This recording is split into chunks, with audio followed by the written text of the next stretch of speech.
এগুলো একটা বিরাট অংশ, সবাই না, একটা বিরাট অংশের ওদের চারিত্রিক সমস্যা আছে।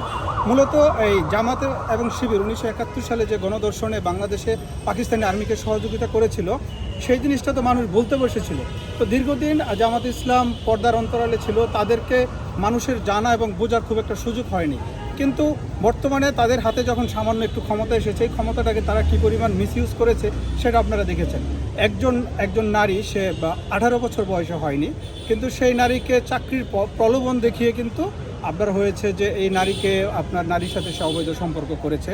এবং আমরা গতকালকে যেটা জানতে পারলাম যে কাজীর যে ডকুমেন্ট, যে কাবিননামায় সাইন করেছে, সেটাও নাকি গতকালকে সাইন করেছে। তার মানে হচ্ছে যে ঘটনার শতভাগ সত্যি। তো ওরা হচ্ছে যে মূলত ওদের জামাত ইসলামের যে আমির দেখলাম যে ছোট ছোট বাচ্চা আছে, বিভিন্ন প্রোগ্রামে যে তাদের ঠোঁটে চুমা দেয়। হ্যাঁ, এর কিছুদিন আগে আমি দেখলাম যে কুমিল্লাতে শিবিরের এক ছেলে, সে হচ্ছে যে ধর্ষক, সে ধর্ষণ করেছে একজনকে। ধর্ষণ থেকে বাঁচার জন্য সে নিজে কয়েকদিন সে মোটামুটি সে সেন্সলেস ছিল, সে অভিনয় করেছিল যে সে সেন্সলেস। এরকম আমরা দেখলাম জুলাইয়ের প্রথমে আমাদের চিটাগাংয়ে আপনার হচ্ছে যে শিবিরের যেই ছেলেটা একজন নারীর বুকে লাথি মেরেছিল, তাকে কিন্তু তারা ফুলের মালা দিয়ে তারা বরণ করেছিল। এবং আপনারা গণমাধ্যম, আপনাদের সামনে আমি এই বিষয়টা উত্থাপন করতে চাই যে আপনার শিবিরের এবং ঢাকা বিশ্ববিদ্যালয়ের সব বিভিন্ন ক্যাম্পাসে শিবিরের একটি কার্যক্রম চলমান আছে বলে আমি সাসপেক্ট করি। সেটা হচ্ছে মুতা বিবাহ হচ্ছে অনেকটা কন্ট্যাক্ট ম্যারেজের মতো। তাদের একটা বিরাট অংশ গোপনে বিয়ে করে, যে 4 বছর ক্যাম্পাসে থাকবো, 5 বছর ক্যাম্পাসে থাকবো, এই সময় তারা একটা চুক্তিভিত্তিক বিয়ে করে এবং ক্যাম্পাসে যাওয়ার পরে তাদের এই বিয়েগুলা থাকে না। এরকম বিয়েরও কিছু ঘটনা আমরা ঢাকা বিশ্ববিদ্যালয়ের ক্যাম্পাসে অনেক ঘটনা আছে এরকম। কিন্তু এই কাজগুলোর সাথে কিন্তু জামাত ইসলাম বা তাদের শিবিরের যে নেতাকর্মীরা, তারা এই কাজগুলো বেশি করে।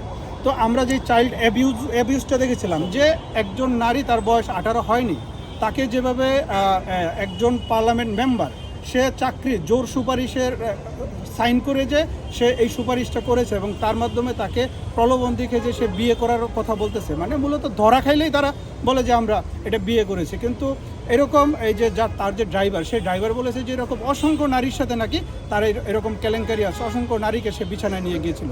সুতরাং আমরা বলতে চাই যে জামাত ইসলাম যেই দলটা আছে, এই দলটা তাদের নাম থেকে মূলত ইসলাম শব্দটা কেটে দিলেই পারে। তারা এই ধরনের কার্যকলাপের মাধ্যমে তারা কিন্তু ইসলামকে ছোট করছে। এবং শিবিরের যে ঘটনাগুলো আমরা ইতিমধ্যে দেখেছি, তারাও কিন্তু যে ইসলামী ছাত্র শিবির, এই ইসলাম শব্দটা তাদেরও কেটে দেওয়া উচিত। ইসলাম শব্দটার সাথে তাদের কিন্তু যায় না।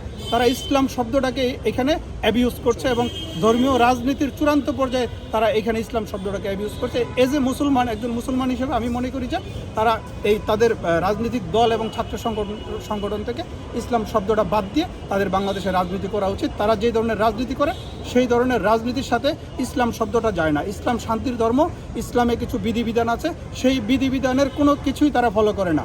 আমরা ইসলামী ছাত্র শিবিরের যারা আছে, তারা এরকম কোনো অপকর্ম নেই ক্যাম্পাসে, তারা সব করতে পারে। তারা মদও খায়, গাঁজাও খায়, তারা জুয়াও খেলে, তারা বিভিন্ন নারীর সাথে অবৈধ সম্পর্ক করে।